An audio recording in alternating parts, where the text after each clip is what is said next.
Mis amados hermanos, muy buenos días. Aquí estamos en este punto y en esta hora, tiempo de estudio bíblico devocional. Su hermano Pastor Roberto Alfaro les saluda y les doy una cordial bienvenida. Muchísimas gracias a todos ustedes quienes nos acompañan a través de radiogénesis.tv. A propósito de Radio Génesis, recuerden que allí en Radio Génesis 128.org está nuestra programación 24 horas. Puede usted entrar allí a nuestro portal y estar atento en la programación de esta estación, Frecuencia de la Familia, durante todo el día. Muy bien, saludos para nuestros hermanos en Vivo para Cristo.tv, Vivo para Cristo TV en Suecia, Estocolmo. Para ustedes, muy buenas tardes. No podemos pasar tan apresuradamente este texto del capítulo 34 en el libro de Bereshit, en el libro de Génesis, toda vez que al mencionar a Dina y la deshonra de Dina, única hija, mujer de los 12 hijos de Jacob, 12 hijos, más una mujer, Dina. Es muy interesante y si usted es un estudioso bíblico, que de hecho hay muchos hermanos que sé que lo son y les gusta y avanzar, buscar en la palabra, entonces nos encontraremos con algo muy apasionante y es esto. Nace Dina. Vemos que en Génesis en el capítulo 30 se menciona precisamente el nacimiento de Dina. Pero cuando nos vamos al punto del nacimiento de Dina, en Génesis capítulo 30, acompáñenme un momento, por favor, verso 21, ya lo habíamos estudiado anteriormente, pero veamos que en Bereshit solo lo menciona de una manera muy ligera. Dice, verso 21, después dio a luz una hija y llamó su nombre Dina, y se acordó Dios de Raquel, y la oyó Dios y le concedió hijos. Aquí menciona el nacimiento de Dina. ¿Hija de quién? Hija de Lea, primera hija mayor de Labán, primera esposa de Jacob. Muy importante, porque dentro del grupo de hermanos que son los hijos hermanos en sangre, es decir, los hijos de Lea, están precisamente dos personajes muy importantes en la historia de Génesis 34. ¿Quiénes son? Simeón y Leví. ¿Por qué los quiero mencionar? Porque en la narrativa que tenemos en esta historia nos encontramos evidentemente frente a algo de carácter muy, pero muy preocupante. Recordemos la historia de Génesis 34 parafraseando un poco esto. Viene Jacob, huye o sale de la casa de Labán, ya tiene su encuentro con su hermano Esaú, hay un encuentro de paz, hay un encuentro de hermanos, aún después de 20 años, en el que se consideraba un poco la venganza posible de Esaú, y nos damos cuenta que aquí hay un arreglo entre hermanos. Sin embargo, Esaú regresa a Seir, mientras que Jacob toma dirección a Sucot, y allí en Sucot dice la palabra que Jacob establece lugar, es decir, se asienta. Esto es muy importante entenderlo porque pareciera ser que Jacob al llegar a este lugar en Sucot, como quien dice, voy a construir casa, necesito tener mi terreno, necesito tener mi lugar, necesito tomar un tiempo de reposo, necesito organizar mis ideas, necesito saber qué va a pasar ahora en esta tierra a la cual Dios me trae de regreso, a mi tierra, a mi gente, qué va a estar sucediendo acá. Ya vimos en el capítulo anterior también cómo Jacob ha tenido ese encuentro en Peniel cara a cara con Dios, le cambia el nombre, ya no te llamarás más Jacob, ahora serás Israel. Y empieza esta historia de Israel siendo Israel el hombre o siendo Israel la nación. Pero miren qué interesante, a partir del capítulo 34, que es donde estamos ahora, nos encontramos que este suceso en la violación, en la impurificación de Dina, la única hija mujer de Jacob que la Biblia nos menciona, nos encontramos frente a una escena dramática, totalmente dramática. Esta escena de Génesis capítulo 34, aparte de dramática, es sangrienta, es de muerte, es de venganza, es de ira, es de contienda, es decir, esta historia de Génesis 34 marca un episodio, si me permiten usar este nombre, un episodio muy extraño, un episodio oscuro en la historia y en la vida de los patriarcas Abraham, Isaac y Jacob. Ayer leíamos los detalles y solo quiero mencionar algunos puntos que ya resaltamos. Vemos entonces que la hija de Dina sale de su casa, sale de su protección, sale de la casa sin ninguna compañía. Y al salir de la casa con la intención de buscar amigas o de encontrarse con las, dice la palabra puntualmente, a ver las hijas del lugar, a ver las hijas del país.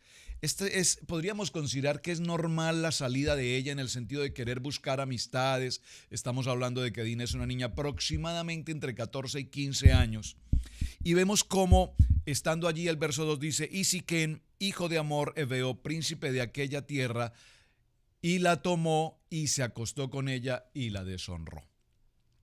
Pero aquí hay algo muy importante. El verso 3 inmediatamente nos dice, pero su alma, el alma de Siquén, se apegó a Dina, la hija de Lea, y se enamoró de la joven y habló a su corazón, al corazón de ella. Como tratando de consolarla, lo decíamos ayer, estoy recordando un poco la historia, tratando de consolarla, decirle, mira, la verdad siento mucho lo que ha pasado, pero vamos a remediar esto, vamos a hablar con mi padre y buscaremos una conexión con tu familia, con tu padre y vamos a casarnos. Parece que él trata de solucionar esta situación de esta manera. El verso 5 nos dice que Jacob oyó Jacob lo que había sucedido. No dice que Dina vino a contárselo, dice que lo oyó. Parece ser que alguien, tercera persona, se presenta a Jacob y le informa lo que ha sucedido. Su hija había sido amancillada y sus hijos, todos sus hijos se encuentran, dice el texto en el verso 5, todos se encuentran ahora ¿dónde? Se encuentran en el campo, están cuidando de sus ganados, están trabajando, son pastores, están en otros lugares. El padre de Siquén, Hamor, se dirige a Jacob para hablar con él, verso 6 y el verso 7, y los hijos de Jacob vinieron cuando se enteraron de esta situación. Aquí habla y los hijos de Jacob, no nos dice si son todos sus hijos o solamente dos, pero lo interesante aquí en este punto es, y los hijos de Jacob vinieron del campo cuando lo supieron y se entristecieron. Esta palabra aquí, se entristecieron, también tiene un sentido no solamente de tristeza frente al hecho que se había ocurrido, sino también en cuanto a que se enfurecieron, es decir, la ira de estos hijos de Jacob fue una ira en extremo. Se entristecieron los varones y dice, y se enojaron mucho porque por la vileza que se había cometido en Israel, acostándose con la hija de Jacob, lo cual no debía haberse hecho. Aquí realmente esta frase, la cual no debía haberse hecho, dicen los estudiosos teólogos de este punto, que realmente esta expresión o esta frase, lo que no se debía haber hecho, no fue una frase directamente explícita por ellos, por los hijos de Jacob, sino una frase que en la narrativa alguien menciona y que es directamente Dios quien dice lo que no se debía haber hecho. Aquí en el libro de Proverbios, si me acompaña usted un momento, por favor, al libro de Proverbios, vemos un texto maravilloso en el capítulo 16 de Proverbios, libro de Proverbios capítulo 16, verso 32, porque en la reacción frente al hecho que acaba de suceder, nos damos cuenta que Jacob, pues, toma las cosas con mucha calma. Es decir, la narrativa que tenemos en el capítulo 34 no nos menciona a un Jacob violento, agresivo. Por supuesto, puede ser una reacción normal frente al dolor que está viviendo, pero no nos muestra, más bien nos muestra a un hombre calmado, prudente, tomando la decisión, perdónenme la expresión, con cabeza fría, meditando en lo que acaba de pasar.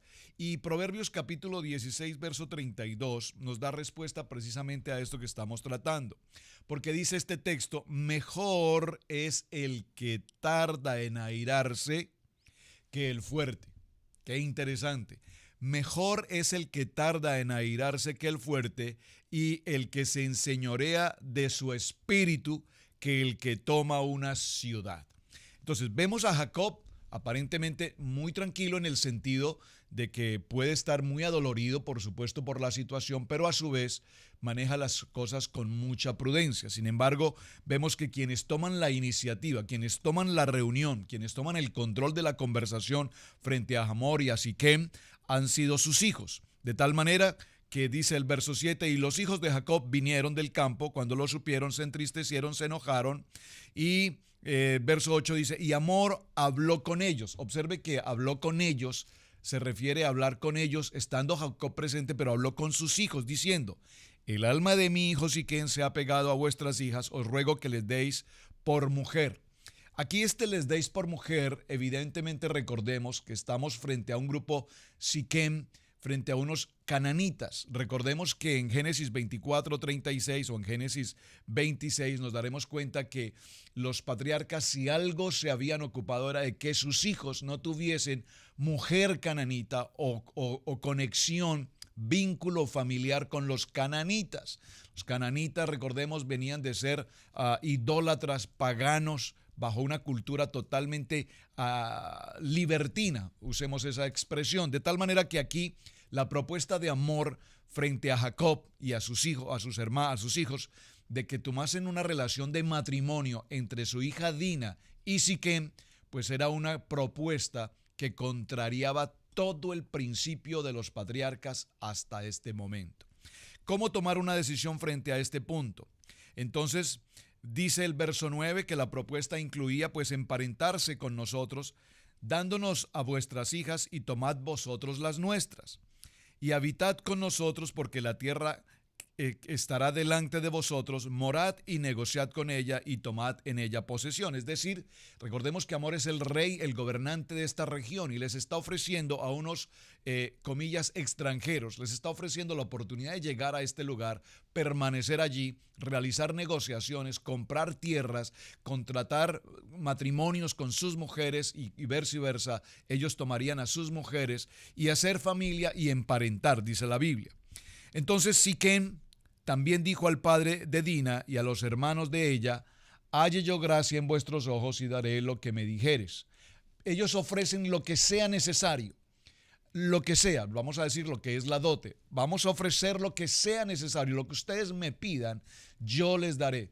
Pero recordemos que aquí Jacob es un hombre grandemente enriquecido, es decir, él no iba a pedir dinero, fortuna por su hija, porque aquí no estamos hablando de asuntos económicos. Entonces, los hijos de Jacob, observe el verso 13, los hijos de Jacob sí respondieron a Siquem y a Hamor su padre con palabras, dice la Biblia, con palabras engañosas. Le pido por favor subraye este texto, con palabras engañosas, por cuanto habían amancillado a Dina su hermana. Y les dijeron: no podemos hacer esto de dar a nuestra hermana a un hombre incircunciso. Eso hasta ahí es claro porque así la Torá lo enseña, así la palabra lo enseñaba. Y ellos lo tenían absolutamente claro. Porque entre nosotros es abominación. Es decir, ellos toman aquí una porción de la Torá y le enseñan a esta gente que es imposible ofrecer a su hermana en una condición de matrimonio porque la palabra, la Torá no lo permite. Entonces dan una condición en el verso 15, mas con esta condición os complaceremos. Observen que aquí nos habla de palabras engañosas. Primero toman una porción de la Torá, evidentemente verídica, una norma, un misbat, un precepto de la Torá, y lo anuncian. Luego dicen en el verso 15, mas con esta condición os complaceremos. Si habéis de ser como nosotros, que se circunciden entre vosotros todo varón. Es decir, el requisito que ellos colocan es que todo varón en Siquem debe ser circuncidado. Recuerden que la circuncisión ya la vimos desde el tiempo de Abraham, que fue el primero en circuncidarse, Isaac, Ismael, todos los demás de allí en adelante. Así es que, mis amados hermanos, en el verso 16 dice entonces: os daremos a nuestras hijas y tomaremos nosotras las vuestras y habitaremos con vosotros y seremos un pueblo. Mas si no nos prestareis oído para circuncidaros, tomaremos nuestra hija y nos iremos. Ellos proponen una solución muy sencilla: tomaremos a nuestra hija, a Dina, a nuestra hermana, y nos iremos, y aquí no ha pasado absolutamente nada. Mas, dice, y le pareció bien las palabras de Hamor y Siquem a hijo de Hamor.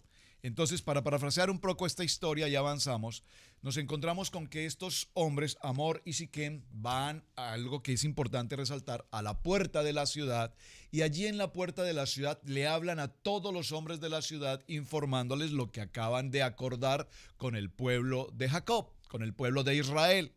Si todos nos circuncidamos, tomaremos de ellos toda su riqueza, tomaremos de ellos sus mujeres. Es decir, les proponen la circuncisión, el Ber Milá, no solo como una circunstancia de fe, porque atención que la circuncisión tiene que ver con la fe, es un acto de fe, sino que ellos proponen la circuncisión bajo otra figura y es: tomaremos sus riquezas, tomaremos sus mujeres, sabemos que son grandemente enriquecidos, nos conviene a todos desde el punto de vista de riqueza. Y cuando a los hombres les hablaron de esta situación, de las mujeres de Israel, más de todo su pueblo, más las riquezas, los hombres de alguna manera aceptaron. Aquí hay algo importante y no puedo detenerme mucho en este punto, pero es importante que esto fue a la puerta de la ciudad. Es decir, recuerden que ya en un estudio anterior mencionamos las 12 puertas. ¿Y por qué era tan importante la puerta?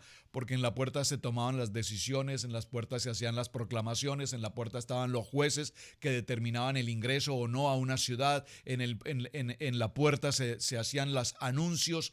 Todo sucedía en las puertas. Las puertas son extraordinariamente importantes. Y aquí en este texto vemos cómo ellos se acercaron a la puerta y le informaron a todos los hombres. Es decir, el rey y su hijo, el príncipe, daban prácticamente una sugerencia, pero una sugerencia que evidentemente no era tan sugerencia, sino más que sugerencia, era prácticamente una orden. Todos lo vamos a hacer. A lo cual, pues, obviamente, si el rey lo dice y el príncipe lo dice, pues, ¿qué otra cosa tenemos que hacer? Aceptar. Es muy interesante esto, repito, porque aquí la circuncisión de estos hombres no se hizo por un asunto de fe, se hizo por un asunto de interés, por un asunto de conveniencia. Ahora bien, en esta historia aparece algo muy importante. Dice la Biblia que al tercer día, por favor subraye en su Biblia este texto, dice que al tercer día Simeón y Leví entraron, irrumpieron en la ciudad.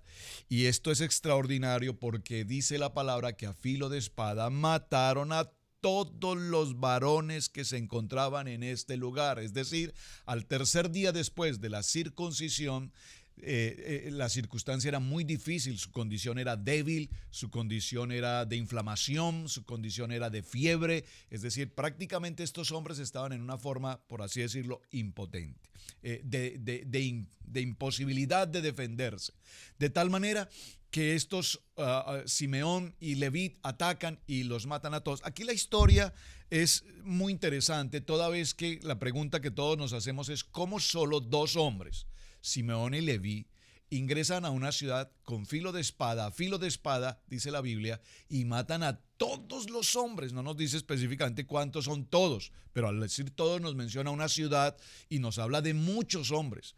No solamente que los matan, sino que dice la palabra que además de todo esto, luego se tomaron todas sus pertenencias, aún sus familias fueron traídas como esclavos, vamos a decirlo así. Aún se toman todas las pertenencias, las propiedades, todo lo que encontraron al camino, se tomaron para sí. Y dice que incluso rescatan de este lugar a Dina, su hermana. Y observen que aquí estamos hablando de Dina, su hermana, en sangre legítima. ¿Por qué? Porque los dos, tanto Simeón como Leví, son hijos de ¿quién? De Lea. Es decir, ellos dos buscaron directamente la protección de su hermana. Verso 26, y entre quienes murieron estaban Amor y Siquén. Los mataron a filo de espada y tomaron a Dina de la casa de Siquén y se fueron. Y los hijos de Jacob vinieron a los muertos. Aquí observe que dice: y los hijos de Jacob vinieron a los muertos. No sabemos si son los demás hijos de Jacob. Ya voy a resolver esta historia. Y saquearon la ciudad por cuanto habían amancillado a su hermana. Y aquí hay algo interesante. En un Midrash nos dice que mataron a todos en el sentido de que todos los hombres de la ciudad habían coparticipado de la situación de la violación. Es decir, todos los hombres de la ciudad eran responsables por lo que había pasado. Por lo tanto, Simeón y Leví mataron a todos, desde el rey y a su hijo el príncipe, en este caso el violador, más todos los hombres en una sola responsabilidad, porque todos habían sido, comillas, copartícipes de esta historia. En el verso 30 entonces dijo Jacob a Simeón y a Leví: me habéis turbado con hacerme abominable a los moradores de la tierra, el cananeo y el fereceo, y teniendo yo pocos hombres, se juntarán contra mí y me atacarán y seré destruido yo y mi casa. Observen que las palabras de Jacob aquí no corresponden propiamente a las palabras de un hombre de la talla ministerial, de la altura de la fe, como era Jacob. Recuerden que Jacob tenía una promesa, y es que donde quiera que él estuviera, Dios lo cuidaría. pero ¿qué está pasando aquí en esta historia? ¿Dónde está Dios en esta historia? Y recordemos que aquí ya lo vimos en uno de los temas anteriores, algo que debemos recordar: cuando a Dios hace promesa, no tardes en cumplirla. Y digo, cuando a Dios haces promesa, no tardes en cumplirla, quiero referirme cuando a alguien, hablo de Dios, por supuesto, pero cuando tú haces promesas a alguien, no tardes en cumplirlas. Y si no, dice la Biblia, es mejor que no prometas. Si no vas a cumplir, no prometas. ¿Por qué? Porque somos tan rápidos y tan prácticos para prometerle a Dios: Señor, en todo tiempo te adoraré. Señor, estaré buscando tu rostro en oración. Señor, estaré contigo, fiel en mi congregación, fiel en mi reunión contigo, Señor, en los estudios, en las tareas, en todo cuanto tenemos que hacer con la palabra. Pero cuando medio se nos ofrece cualquier cosa en el camino que nos represente economía, o que nos represente diversión, o represente distracción, o nos represente cualquier beneficio, parece ser que somos muy rápidos para olvidar las promesas que tenemos para con Dios. De tal manera, repito, que si haces promesa, no tardes en cumplirla. O de lo contrario, mejor no cumplas, y así te evitarás muchos problemas. ¿Por qué menciono esto? Porque aquí estamos viendo cómo Jacob tenía una promesa con Dios: si tú me llevares, si me dieres alimentos, si me cuidares, si me protegieres, sin que nada malo me pasare, siempre y cuando hubiese alimento sobre mi mesa, y me guardares de todo enemigo, y en todo mi camino yo regresaré a la tierra de mi padre, y allí en Betel estaré contigo y levantaré ese altar. Y hasta este momento, no es que él no pretenda hacerlo, pero hasta este momento no había cumplido su promesa. Muy importante esto, porque ahora vamos a ver de este punto, capítulo 34 en adelante, cuántas cosas van a pasar en la vida de Jacob. Pero cómo si ahora ha tenido ese cambio de nombre y todo viene para bien. Pero vamos a ver cómo a partir de este momento, desde el momento de la circunstancia con Dina en adelante, se van a presentar un sinnúmero de problemas con sus hijos. ¿Y todo por qué? Porque entre sus hijos hay un celo poderoso. ¿Quién será el que herede? Que herede la primogenitura. Esa primogenitura que en principio, por la narrativa que traemos en nuestra historia, le corresponde ¿a quién? A Rubén. El primer hijo de Jacob con Lea es Rubén. Sin embargo, ya en los siguientes capítulos vamos a encontrarnos con tremenda sorpresa. ¿Qué pasó con Rubén? Y ya aquí nos estamos dando cuenta en la vida de Simeón y de Leví, quienes entraron a una ciudad, mataron a todo el mundo, saquearon completamente la ciudad. ¿Qué va a pasar con ellos ahora en la historia de Israel y en la historia de primogenitura frente a la situación que estamos? Ahora, dejándolo en este punto, quiero mencionarles algo muy interesante. Nunca más la Biblia nos menciona qué pasó con Dina. Es decir, esta es la única escena. Hay dos momentos en los que aparece Dina: en el momento de su nacimiento, Génesis 30:21, y en el capítulo 34, en el que nos narra la situación en Siquem. Después de este punto, no se sabe bíblicamente qué pasó con Dina. No vuelve a aparecer su nombre, no se vuelve a comentar su historia, no se repite absolutamente nada que tenga que ver con ella. La Biblia desaparece por completo a Dina. No sabemos en qué momento ella se casa, muere, regresa a casa, qué pasó. Pero es muy interesante porque en algunos libros históricos, y aquí esto quiero mencionarlo, libros históricos, a usted que le gusta indagar, a usted que le gusta escudriñar, hay un libro que es llamado el libro de los jubileos. Ese libro de los jubileos es un libro, no lo tengo a disposición, hay que consultar, por favor, hay que investigar. Evidentemente es un libro que corresponde 4 décadas antes de Yeshua, pero en ese libro sí nos narra una historia muy interesante con respecto a Dina. ¿Qué fue lo que pasó con ella después de esta escena de Siquem? No lo alcanzo a mencionar hoy porque es una historia que voy a mencionar mañana, muy interesante, pero quiero dejarles como tarea: indague un poco, mi amado hermano, qué pasó con Dina después de esta situación. ¿Por qué la Biblia nunca más nos la vuelve a mencionar? Y nos encontraremos en la historia. Quiero traerlo a colación como historia, repito, porque cuando veamos lo que algunos libros de la época narran respecto a Dina, nos encontraremos como más adelante conecta su historia con la vida de alguien muy importante, con la vida de José.